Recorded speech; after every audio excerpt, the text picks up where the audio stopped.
I'm Jonathan's son. I've been going to Compass Church for 2 years, and this is my story. So I've always been involved in the church. Ever since I can remember. It wasn't until about freshman year of high school. I started playing rugby, started playing football, and all the games kind of fell on Sundays. So me and my family had kind of just went over and stopped going to church and started going to my games. I come to college and I really thought, that was okay. I didn't really need the church. I'm just walking through student union and I see Pastor David and Jessica. They actually just stopped me by and said, "Hey, would you like to do a quick survey real quick?" So I started talking to them. They started asking me questions. That's really when I first got involved with Compass Church. I didn't even know if Jesus was real or not. I didn't know if what I was reading was real or not. Maybe they were just stories. There was like a weird change in my mindset. It was like, I can really get whatever I want in this world if I just try hard. I started thinking these things like, man, why can't I live a good life? Why can't I be nice to everyone? Why can't I be, loving to everyone? Why can't I, give to the poor? Why can't I, just do all these things and be a great human being, but not believe in a greater being?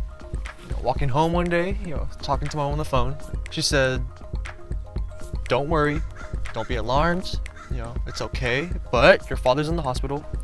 He has pneumonia."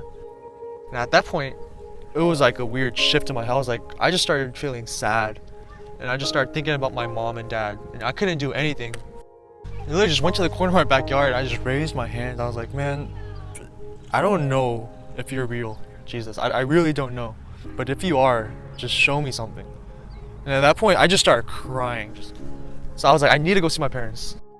That following weekend, I flew myself to SFO. I didn't want to tell my parents that I was coming home. I wanted to excite them. So I just started running home. This was like 2-3 miles, just running home back to my house. With my backpack on and knock on the door. I'm sweating. My mom opens it. Just shocked that I'm home. And at this point, I see my dad. And he's just laying down, has patches on his neck. And I just told them why I was there. I was like, I needed to be here for some reason. I spent a lot of money for the whole trip. And at this point, I told my aunt, she goes, "Jonathan, I don't know why I packed this money before I left from SLO, San Luis Obispo. I literally just packed it for some reason, but now I know why." And she just gives me a big wad of cash. And it was well more than enough than what I had spent. And at that moment, I really realized that was God. I was at such a spiritual high.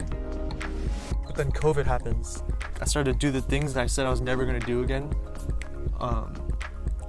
It was very discouraging. I told myself, I'm going to get myself out of this rut. So that's what I did. I plugged myself back into Compass, started watching the live feeds, started praying, started reading my Bible.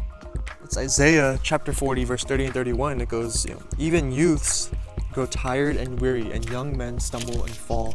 But those who hope in the Lord," other translations says, "those who wait in the Lord will renew their strength. They will soar on wings like eagles. They will run and not grow weary. They will walk and not be faint." That's gold. That really just tells me, man, it's okay if I've stumbled. It's okay if I've fallen. That as long as I have my hope in Jesus, that Jesus will be with me always, that he will work in my life, that he will take me where I am needed. He is like my lantern. So I don't know what's in the future, but I know what's right in front of me, and he will lead me wherever I go. And I'm hopeful that he will do that, and I believe that he will do that, and I really do. My name is Jonathan, and this is my story.